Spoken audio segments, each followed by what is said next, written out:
Suspense.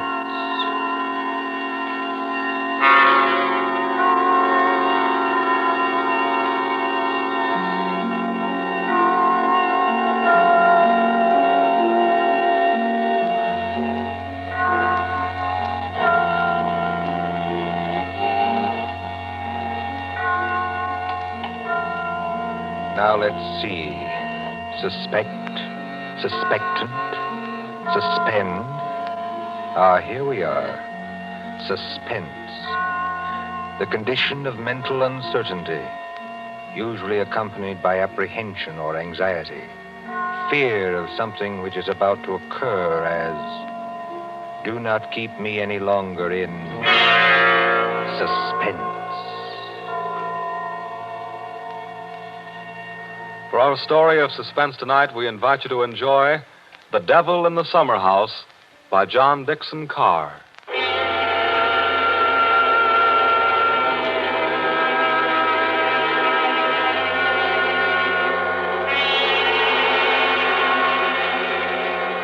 Somewhere along the Hudson, perhaps not far from Tarrytown, there is a modest house in its own grounds. Behind it, in a spacious garden, stands a summer house of evil memory. More than 25 years ago, a man shot himself, or at least died, in that summer house. They found Major Kenyon with a scorched bullet hole in his head and the weapon beside him. But we are in the present now. The latticed summer house has grown heavy with vines, and only the other evening 2 men came into that garden at twilight, over the shaggy grass, as a storm was brewing along the Hudson. 2 men, the lawyer from New York. Who's there? And Captain Burke of the homicide squad. Easy, my friend, easy. I was just going to ask you the same thing. My name is Parker. I'm an attorney. You're not Captain Burke. Yeah, the very same and no other.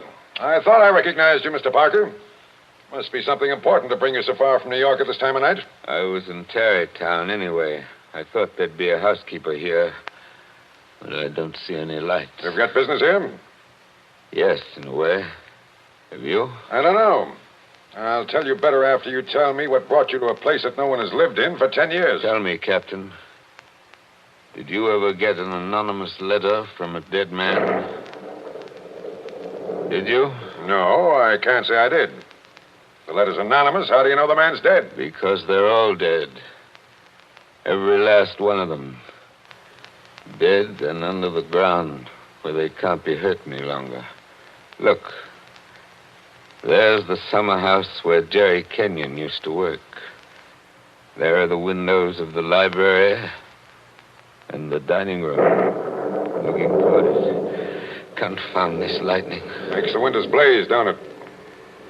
Jerry Kenyon hadn't a care in the world. Yet he shot himself. I'll show you the letter. Now, look, Mr. Parker, I couldn't read anything in this light. But if we can get inside the house Certainly we can get into the house. I was the family attorney. I've got the keys. Why should a dead person send me a letter?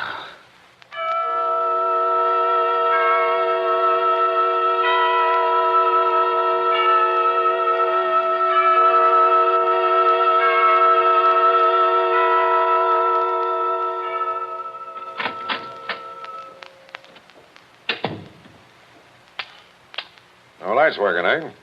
But you got a flashlight, I see. Came here prepared for anything, eh? This is the library.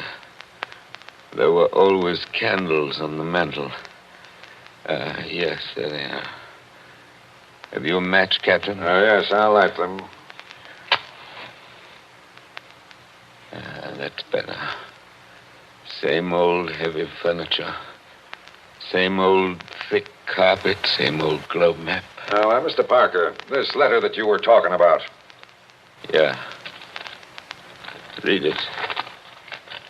Hey, wait a minute. This thing is dated November 2nd, 1918. That's right, and be careful of that paper. You see how old it is? But it was mailed yesterday. From where? I don't remember. I didn't keep the envelope. Read it. Dear Joe. In case you didn't know it, I'm Joe. Dear Joe, if you want to know how Major Kenyon really died... But we know how he died. It was suicide. Are you sure it was? Whoever wrote this letter doesn't seem to think so. If you want to know how Major Kenyon really died, look in the third drawer of the desk in the library. Press hard at the back of the drawer. Yours very truly. It's not signed. That's right. Now, you're sure you don't know who wrote that letter? This is the first time I've been back in this room, Captain. It was almost a home to me once. There's the chair where Isabel sat on the afternoon it happened. Isabel was Jerry Kenyon's wife. Beautiful woman. There's the door that the maid let me in by that afternoon. You know, Captain, seems to me they're all here tonight. Who? We stand beneath the sounding rafter, and the walls around us are bare as they echo our peals of laughter. It seems that the dead are there. Yet we stand to our glasses steady. You know it? I was in my school reader. Well, how does the rest of it go? Yet we stand to our glasses steady and drink to our comrades' eyes. Here's a glass to the dead already. Hurrah for the next that dies. Excuse me, Captain. I don't know what's come over me talking that way. I was very fond of these people. Are you going to look in the desk drawer? This is a lot of nonsense. Then why are you here, Mr. Parker? Jerry Kenyon was always a happy man. At least that's what I always thought. Big, boisterous fellow. Yeah? He had a good position with Vitaturn. You know, the phonograph company. Yeah, sure I know. But he'd just been made a major in the Army. 1917. There was a war on then, too, if you remember. I remember. To make the world safe for democracy. Old days. Old heartaches. Old memories. I remember that blazing hot day in August when all the windows were up. I remember this room. And Isabel, that was Jerry's wife, sitting in that chair, knitting. I remember...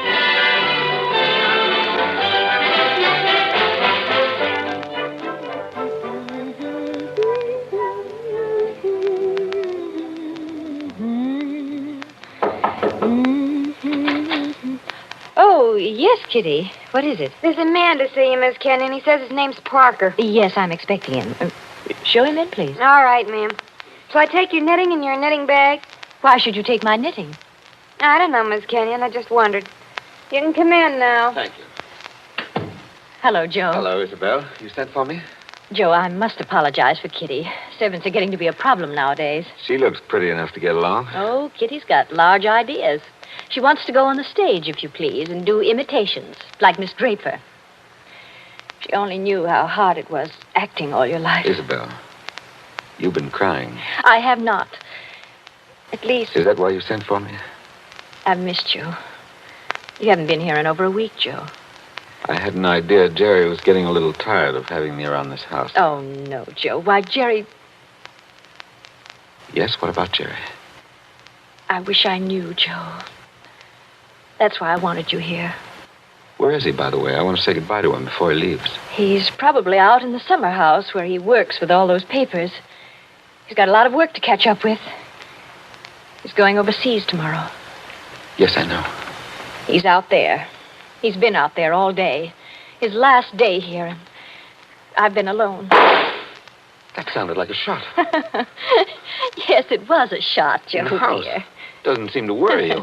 It's only Paul, Jerry's brother, Paul. Oh, thought you'd gotten him off your hands for good. Jerry asked him out. He got here 2 nights ago. That doesn't make it any easier for you, does it? No, I don't mind. Jerry's fixed him up with a pistol range in the cellar. Paul's a terribly bad shot. Not like the rest of us. You don't seem to like it, Joe. Shall I have Kitty go down and tell him to stop? No, it's bearable. As long as he keeps away. Poor Joe. But, about Jerry, who is it this time? Joe, Jerry's been home 5 days on leave from camp. Well, never mind what camp. But he spent 4 evenings of those 5 with that Fisk woman. Diane Fisk? The redhead with all the money? Oh, she got money? Well, She must have some attraction then. Please understand me, Joe. It's not that I'm jealous any longer. It's just no, that of course not. Jerry goes his way and I go mine. I may not be without admirers myself, if it comes to that. You've no idea how true that is, Isabel. No, I was thinking about Jerry. He may not always be lucky. He may meet some girl who's not as broad-minded as I am. And then when he gives her the go-by... Paul must be getting really furious down in that cellar. He's not hitting anything. You must be using a lot of ammunition. Now, your trouble, Joe, is that you're too much of a gentleman. And if you really want to see Jerry, there he is now. Where? Just standing in the door of the summer house. Look out the window. Infernally bright out there. Doesn't he look noble in his new uniform? Sam Brown belt and revolver and everything. Look how he turns around and waves his cap at us. Like a real soldier. Real soldiers don't exactly wave their caps, do they? He does. Jerry? Jerry! Hello there! Jerry, Joe Parker's here. Who? Joe Parker. He wants to see you. Well, give him a drink or something. I'll be up in a minute. Into the summer house again. Not a care in the world, has Now, he? listen, Isabel, you've got to slow down. You'll be crying again in a minute. Come on over here and sit down. Light hurts my eyes, that's all. Well, then we'll just pull these blinds. We'll still be able to see it. There, how's that? It's better, thanks. Now, can Joe. I get you anything? Oh, no, you heard the Great White Chief's orders. I'm to get you something. What'll you have, Joe? A highball? Don't bother with that. Oh, it's no bother. Everything's out in the dining room here. The iceman didn't deliver today of all days, so I'm afraid I can't give you any ice. I read in the paper yesterday that we're likely to have automatic ice boxes any day now. Things that freeze ice by electricity or something. Do you believe that, Joe? I doubt it. Listen, Isabel. Here you are. It's not cold at all. It's the best I could do. Thanks very much. What I wanted to say was, couldn't you get that brother of yours to give up practicing now? Hasn't he done his good deed for the day? Yes, maybe he has. I'll ring for Kitty. You don't have to call me, Miss Kenyon. I'm here. Oh, yes, Kitty. What is it? It's only to tell you there's another visitor. This time it's a woman. Lady, Kitty. Call her a lady, please. Well, maybe. She says her name's Diane Fisk. Diane Fisk, that's Jerry. Kitty, tell the lady I'm not in. Lady. She's a fine lady. I don't want to intrude, my dear. I don't want to intrude. Anyway, it's too late, Miss Kenyon. She's coming down the hall now. My dear Mrs. Kenyon. How do you do, Diane? This is a friend of ours, Miss Fisk, Mr. Parker. How do you do? Oh, now, I don't want to intrude, really. I don't. I wouldn't have intruded for worlds, especially on a day like this. Isn't it awful? But your husband simply insisted, my dear Mrs. Kenyon. He simply wouldn't take no for an answer. I'm sure he wouldn't. Do you know what he's brought from his office as a surprise? No. A phonograph recording machine. He's going to let us use it. So that we can all hear ourselves talk twice. How nice. Heaven's name, can't somebody stop that firing? Don't fly off the handle. Take it easy now. Kitty, Yes, ma'am. would you please go down the cellar and tell Mr. Kenyon's brother he's driving us all crazy? Tell him to stop. Yes, ma'am. My dear Mrs. Kenyon, I do hope I haven't offended you in any way. I know I'm a silly little chatterbox. They say people who have red hair often are. Because at your age, you must find the heat very trying. Don't you think we'd all better sit down? I I was very much interested in what Miss Fisk said about a phonograph recording machine. Mrs. Kenyon was just talking about a machine to make ice. Yes. Isn't science wonderful? But I do think it was mean of Major Kenyon to invite me out here and then go and fall asleep in the summer house. Did you say fall asleep? Yes, of course. How did you know? Well, I came up the back way and I saw him in the summer house with his head forward on the table, taking a nice little snooze. That's very queer. Of course, you couldn't see much except in the bright light of the door, but I think I saw him there. I didn't disturb him, naturally. But I think I'd better disturb him. Oh, now, please don't trouble on my account. The fact is, my dear, I don't altogether trust myself in this room. A woman of my age has to conserve her strength, you know. So if you'll just excuse me. Well, of course, if you... Oh, dear, I just can't think what I'm always saying because I have the best intentions in the world, Mr. Barker, but... Parker. Oh, yes, Parker, but I do somehow manage to offend people being so dependent and everything. Except the men, of course. I couldn't offend you, Mr. Parker. Now, could I? Madam, I'm not sure. Well, of course, the person I really came to see was Paul, Mr. Kenyon's brother. He's a little young, of course, but he's joining up next month, and I think we should all do our bit, don't you? He has such a pleasant personality. I think he likes me. Why, if he walked in at that door this minute... Now, how am I ever going to get any place? Someone's always interrupting my revolver practice just when I'm getting to the point where I can... Oh. Why, Paul... Good Lord, are you here again? You're a very untidy object, Paul. Well, it's pretty untidy in this cellar. And dirty.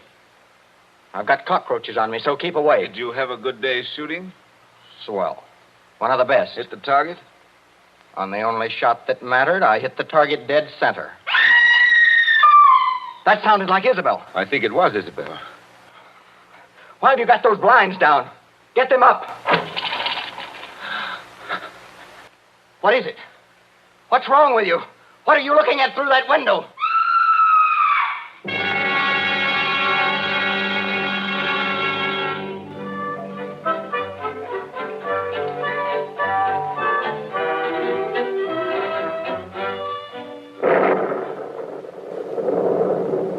That was 25 years ago, Captain Burke. We found Jerry Kenyon lying across the table in the summer house. He'd shot himself through the head with his own revolver from the holster. It was lying on the floor beside him. Shot himself, right? I see. When Isabel found him, he'd been dead about half an hour. The doctors proved that, did they? Yes, that shot had been fired against his head. The front of his uniform cap was powder burned where the bullet entered. There's no doubt about that. None at all. We never noticed the real shot Because that young lad was shooting off guns like a maniac in the cellar. Precisely. Now they're all dead. By accident, illness, they're all gone. Isabel Kenyon died less than a year afterwards. I think she died just because she was so fond of Jerry. I suppose you've guessed my little secret. Oh, I think I can sort of read between the lines. You were in love with Isabel Kenyon, weren't you? Yes. Well, these things happen. I never let her see it, you understand? Women know, pretty generally. So, they're gone. The youngest of them. And I'm left alone with old tunes, old ghosts, wondering why the fellow ever killed himself. Why? Why? And this morning, out of a clear sky, I get a letter saying, if you want to know how Major Kenyon really died, look in the third drawer of the desk in the library. But I tell you, we know how he died. Well, aren't you going to do it? Naturally. I've got a key somewhere here that fits the drawer. Now, listen, Mr. Parker. In my father's country, in Ireland, they got a saying that when a man's going to commit suicide... I thought of doing that, too. Then the devil comes in and takes him by the hand and talks to him. They say you can see the devil as plain as I see you, just before you pull the trigger. The devil must have been in the summer house that afternoon, then. Oh, no, he wasn't. What do you mean? Major Kenyon didn't kill himself. He was murdered. My dear Captain Burke, the police covered all that at the time. Everybody had an alibi. They did they? Well, think of what I've told you. Isabel and I were together all the time. Paul, her brother, was shooting off guns in the cellar. Yeah? Diane Fisk. Yeah, what about her? Her chauffeur who drove her there swore he saw her walk straight up to the place. She passed the summer house, but didn't stop there. Well, that checks. Even Kitty, the maid, could prove she'd never stirred out of the house until just a minute or so before Isabel went herself. Oh, and why did the maid have to leave the house at all? She was taking Jerry the black coffee he drank every afternoon. He'd already been dead half an hour then. And that, my dear Captain, disposes of everybody. Well, now listen, Mr. Parker.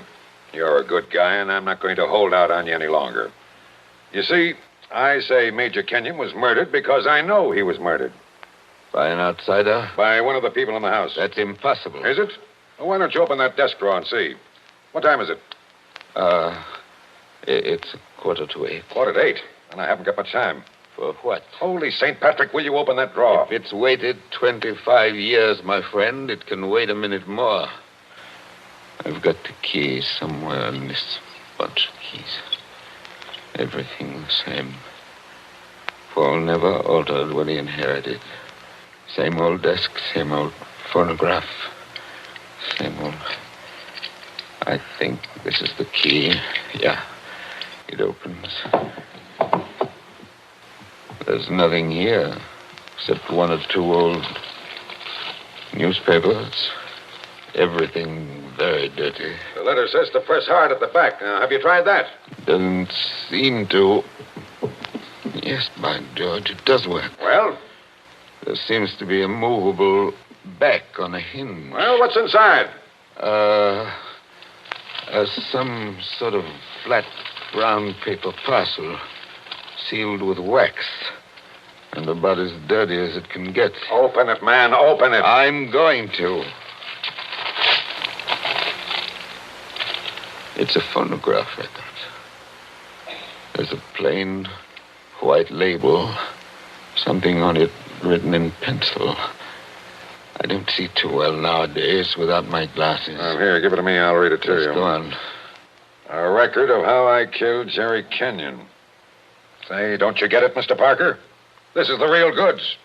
The murderer's going to tell us his own story 25 years later. Be careful. Whatever you do, don't drop it. You seem to be interested enough now. I don't say I'm not interested. I say I can't believe it. You know, when you were talking about the dead coming back and that kind of thing, you sure started giving me goose pimples. But that's just what it is, a dead person.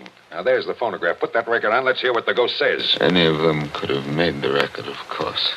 The apparatus was all here. Don't just stand there by the phonograph. Won't it work? Yes, it works. Is it wound up? Yes, it's wound up. Here goes. Now, look, Mr. Parker. Whose voice do you think it's going to be? I don't know. Now, I want to warn you. The voice you're going to hear from there... Please, be quiet. Listen. I've started it up. Well, speak up. Who killed Jerry Kenyon? I killed him, Joe, dear. Isabel. I'm sorry about it, Joe, but I had to have you for an alibi. And you were so terribly easy to It's fool. only a phonograph record, man. Don't look at it as if it was alive. You said you and I were always together, Joe, but that wasn't quite true. I left you to go into the dining room and mix a highball, remember? Yes. And I was carrying my big knitting bag. Remember that, too? And there was something else in it besides knitting. I'm an awfully good revolver shot, Joe. I told you we were all good except Paul. And the back windows of the dining room faced the same way as the back windows of the library. Thank you, Isabel. Thank you. Jerry was in the summer house. I made a sign to him from the window, and he came to the door there, in bright sunlight, 50 feet away. True again, Isabel. True Joe, again. don't you know what August heat is in a wooden summer house? Didn't anybody see that no man would be wearing a cap inside on a day like that? Jerry had taken his cap off before he went into the summer house. We saw him do it. He was bareheaded when he came to the door. So I lifted the revolver and shot him through the head. Then I dropped the gun back in my knitting bag and went back into the library with your drink. Isabel. Don't talk back to the thing, There man. was You'll drive me something else screwy. in my knitting bag, too. I had to use it. It was a duplicate of Jerry's army camp with a powder-burned hole already fired through it in the place I wanted. Very clever of you, Isabel. So I've been the goat for 25 years. I waited for some time and then slipped out to find the body. I fitted the new cap over Jerry's head in place where it ought to go.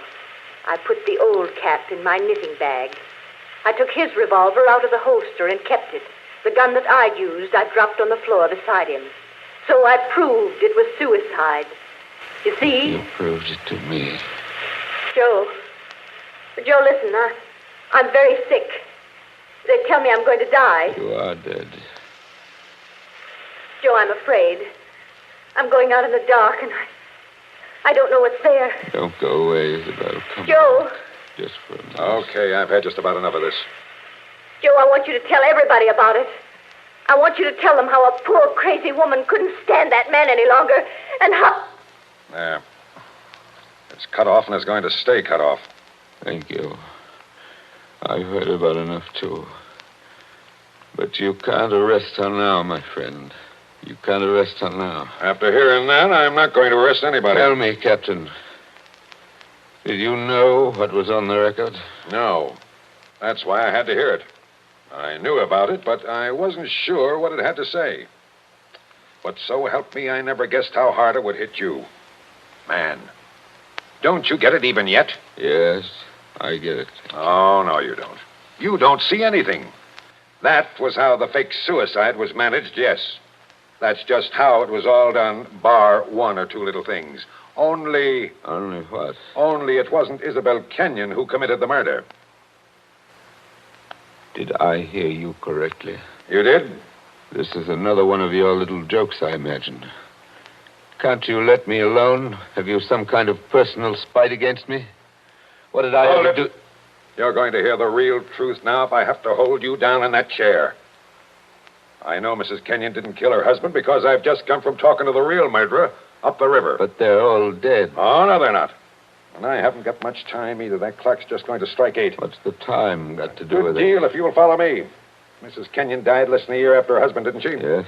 But it wasn't Mrs. Kenyon's voice you just heard on that record. What? I'm telling you, the real murderer hated her. Hated her like poison and wanted her blamed for the crime. When Mrs. Kenyon died, the real murderer wrote a letter. Well? But she never mailed that letter. She made a lying record of Isabel Kenyon's voice as evidence. Now you figure it out for yourself.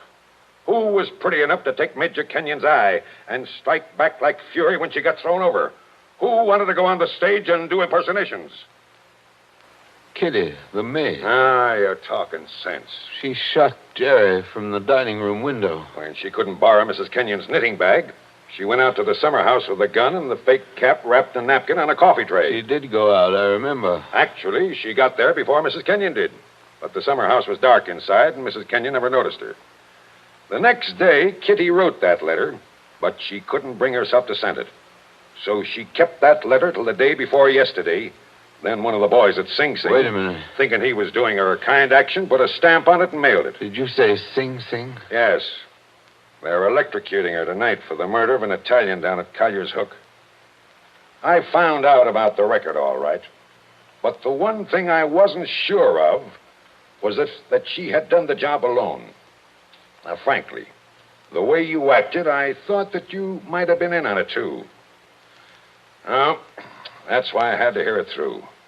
And it was anything but a joke. And now, here it goes to blazes forever.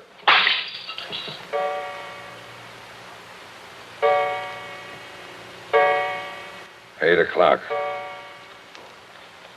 Now she's dead.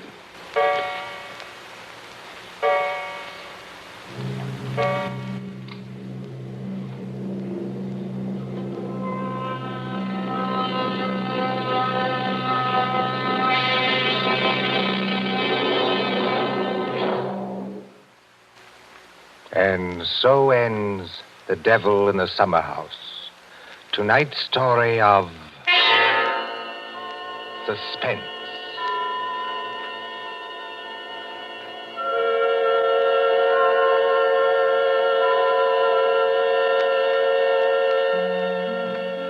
The part of Mr. Parker was played by Martin Gabel.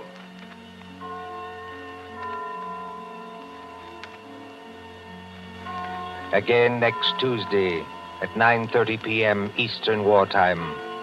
A story dedicated to the thrill of the nighttime, the hushed voice and the prowling step. Another adventure in suspense. William Spear, the producer, John Dietz, the director, and John Dickson Carr, the author, are collaborators on Suspense. This is the Columbia Broadcasting System.